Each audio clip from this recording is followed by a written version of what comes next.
teman-teman aku semuanya, bagaimana kabar kalian? Kuharap kalian dalam keadaan sehat dan teruslah kejar angan dan impian sampai dimana Tuhan memerintahkan untuk kembali pulang. Iya, dan sanaku, kali ini saya akan berbagi film rilisan tahun 2015 yang berjudul Gangster. Film ini berasal dari negeri kita tercinta, di mana film ini menceritakan anak desa yang menjadi penguasa di kota Jakarta. Oke, bagaimana sih keseruan filmnya? Yuk langsung saja kita masuk ke alurnya. Bungol. Film dimulai dari memperlihatkan pedesaan yang ramai penduduk, di mana ada seseorang lelaki yang dituduh sebagai pencuri sapi. Dia bernama Jamroni.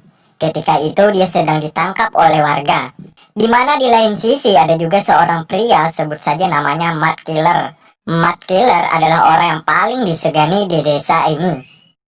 Saat itu Jamroni dihajarnya karena olahnya yang sungguh memalukan. Sebenarnya Jamroni ingin mengatakan bahwa bukan dialah yang mencuri sapi milik warga setempat. Namun karena terbawa emosi dan langsung saja Mad Killer menghajarnya tanpa ampun.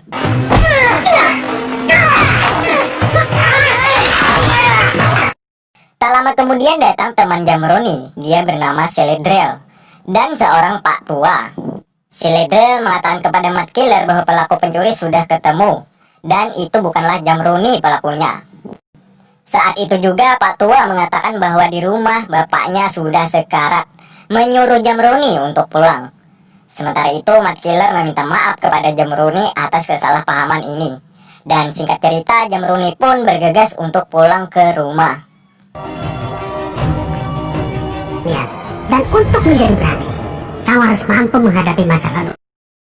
Sesampai di rumah, sebelum meninggal ayahnya Jamroni yang bernama Tohari mengatakan bahwa Jamroni hanyalah anak pungut dan memberikan kepingan surat, di mana yang menulis surat tersebut adalah temannya dulu yang bernama Sari. Karena kepada Sarilah yang tahu siapa ayah ibu kandungnya Jamroni, sehingga ia saat itu disuruh ayahnya untuk pergi ke Jakarta untuk mencari Sari. Dan akhirnya Tohari pun meninggal dunia. Singkat cerita, Jamroni pun berkelana ke Jakarta menaiki sebuah truk. Saat itu ia diantar sahabatnya. Saat di jalan ia berselisihan dengan Sari. Sari temannya waktu kecil ingin mencari Jamroni. Dan sesampai di sana ia mengingat masa kecilnya dulu bersama Jamroni. Saya mau hormatin sampai tapi kamu perisalnya lihat anak saya jadi kayak gini maksudnya gimana? Tenang, kamu pulang aku anterin ya.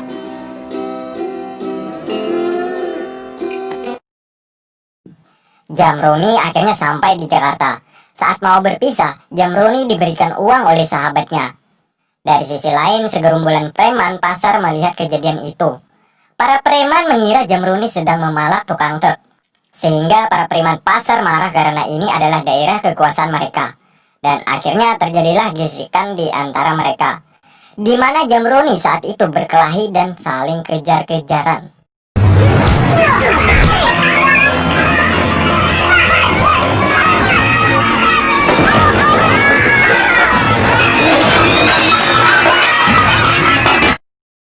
Setelah cukup lama saling kejar-kejaran, Jamroni saat mau lari ke jalanan ia tertabrak mobil yang dikemudikan oleh seorang wanita cantik. Ketika itu wanita tersebut juga dikejar segerombolan orang.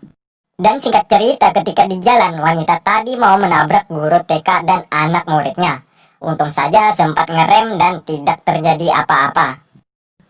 Ketika Jamroni mau meminta maaf kepada ibu TK, saat itu juga wanita tersebut ditarik paksa untuk menaiki sebuah mobil. Dari sinilah jiwa Jamroni sebagai seorang lelaki sejati pun keluar. Ia mencoba untuk menyelamatkan wanita itu. Awalnya pukulan Jamroni tidak mempan karena tubuh musuhnya yang besar juga kekar. Setelah beberapa kali, akhirnya Jamroni mampu menjatuhkan mereka. Dan wanita tersebut juga mampu lari dari tangkapan manja dari laki-laki itu. Ketika sudah merasa aman, akhirnya wanita ini dan Jamroni berkenalan. Wanita ini namanya Reta. Dia menceritakan alasan kenapa dikejar para orang bertubuh besar tadi. Ternyata Reta dijodohkan dengan seseorang yang belum pernah ia lihat dan ia lari dari rumah. Mulai saat itulah Jamroni dan Reta selalu bersama. Sementara itu di rumah ayahnya Reta yang bernama Hastomo, Dia marah kepada anak buahnya yang tidak berhasil membawa pulang anaknya. Ketika lagi memarahi anak buahnya, datanglah seorang wanita asisten cantik yang memberikan telepon bahwa Amsar ingin bicara. Amsar adalah bos gangster di kota Jakarta. Rupanya Amsar akan menjodohkan adiknya yang bernama Jono dengan Reta. Hastomo berutang budi kepada Amsar. Salah satu cara membalas budi tersebut, ia berjanji kepada Amsar akan menjodohkan anaknya dengan adiknya Amsar. Ketika itu mereka mau mengatur tempat bertemu untuk membahas perjodohan ini. Di tempat lain ketika itu ada dua orang penjual roti. Dia bernama Sueb dan Harto. Harto memarahi Sueb karena dia tidak becus dalam bekerja. Ketika itu Sueb mendapatkan telepon untuk diberikan tugas penangkapan Reta dan membunuh laki-laki yang bersamanya. Nah, dari sinilah kekuatan Sueb keluar. Ia menghajar Harto dengan sekali jurus. Pagi harinya Reta dibangunkan oleh Sueb, menanyakan keberadaan Jamroni. Singkat cerita, akhirnya Sueb pun bertemu dengan Jamroni. Tanpa basa-basi, mereka pun langsung berkelahi.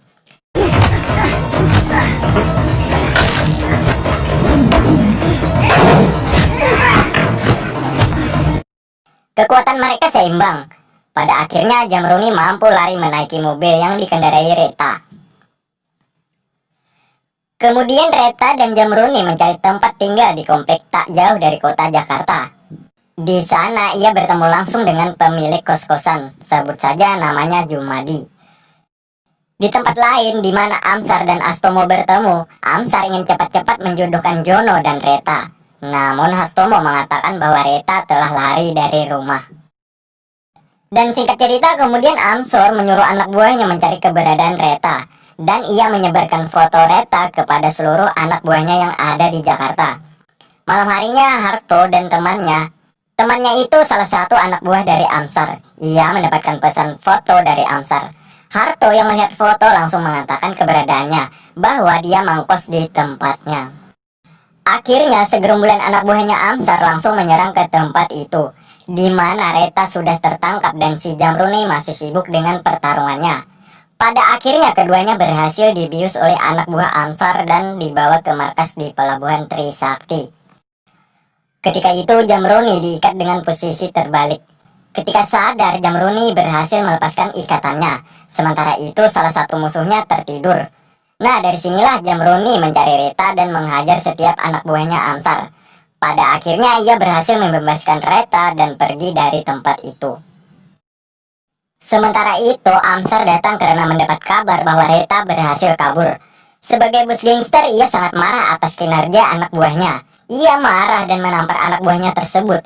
Kemudian ia menyuruh asistennya, sebut saja dia Julai, untuk memotong tangan salah satu anak buahnya. Dan akhirnya saat dalam pelarian, Jamroni dan Sueb bertemu lagi, di mana pertarungan kali ini lebih seru dari sebelumnya. Mereka berdua saling banting. Pada akhirnya Jamroni mampu menghabisi Sueb dengan cara yang sungguh epik.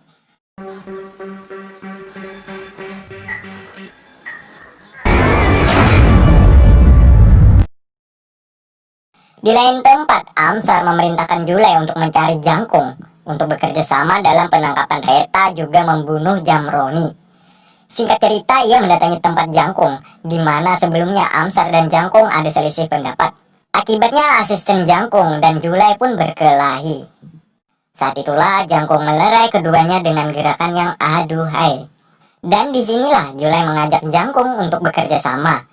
Akhirnya Jangkung menerima ajakan tersebut. Sementara itu Jamroni membujuk Reta untuk pulang ke rumah. Dan akhirnya Reta pun mau pulang ke rumah dengan syarat Jamroni harus ikut dengannya. Pada akhirnya tiba di mana Jamroni dan Reta pulang ke rumah. Di sana Reta mengenalkan kepada ayah dan ibunya bahwa Jamroni adalah calon suaminya. Setelah perbincangan di mana Hastomo mengancam kepada Jamroni, mengatakan asal-usul kenapa bisa sampai ke Jakarta, sehingga membuat kegaduhan di keluarganya. Akhirnya Jamroni pun mengatakan bahwa dia kesini ingin mencari orang tua kandungnya dan ingin mencari Sari. Mendengar itu, Hastomo entah kenapa ia langsung merestui mereka berdua. Sebenarnya Jamroni pun terkejut, padahal tidak ada pembicaraan seperti ini sebelumnya bersama Reta. Pas hari dimana acara pernikahan tiba, disitulah Jamroni ingin kabur dari rumah Reta.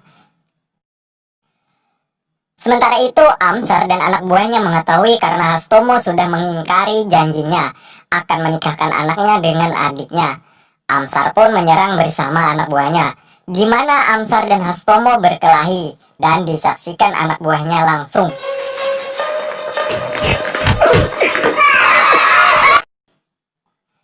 Jamroni yang mencoba lari dari pernikahan, di luar ia dihadang oleh si Jangkung. Dan tanpa basa-basi, Jangkung dan Jamroni pun berkelahi, di mana terlihat si Jangkung berkelahi menggunakan payung bagaikan Kagura menggunakan skin efek trial. Jamroni sedikit kewalahan melawan si Jangkung. Berkat keyakinan dan kekuatannya, akhirnya Jamroni mampu mengalahkan si Jangkung.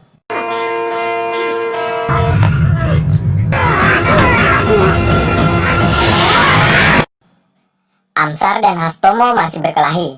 Mereka sama-sama kuat. Rupanya perguruan mereka sama sehingga kemenangan masih belum bisa ditentukan. Jamroni mencoba masuk ke dalam rumah, namun ia dihadang oleh pasukan Amsar. Ketika Jamroni sibuk menghadapi anak buahnya, saat itulah ibunya Reta menembakkan senjata sambil berkata, "Anakku." Nah, dari sinilah getaran batin orang tua dan anaknya. Dan akhirnya perkelahian pun terhenti, di mana Amsar kalah saat itu, dan dia berjanji akan membalas dendam suatu saat nanti. Dan akhirnya Jamroni sudah menemukan orang tua kandungnya, yakni Hastomo adalah ayah kandungnya dan Bunda ibu kandungnya. Ternyata dulu waktu Jamroni dilahirkan, ia diculik oleh seseorang yang menyamar jadi perawat. Dan juga ia bertemu Sari, teman waktu kecilnya dulu. Singkat cerita, Jamroni menggantikan tahta ayahnya sebagai penguasa. Dan akhirnya Jamroni dulunya hanya anak desa. Setelah merantau ke Jakarta, akhirnya menjadi bos gangster di Jakarta. Dan film pun berakhir. Nah, Dangsanako itulah film gangster. Menurut saya filmnya sangat bagus. Cuman endingnya masih kurang greget sehingga tidak mengena Dangsana. Terutama saya sebagai penonton action sejati. Tetapi dari keseluruhannya saya sangat suka deh. Oke lah Dangsanaku, bertemu lagi di video selanjutnya. Saya Say Movie. Salam tambuk seketeran. Wah.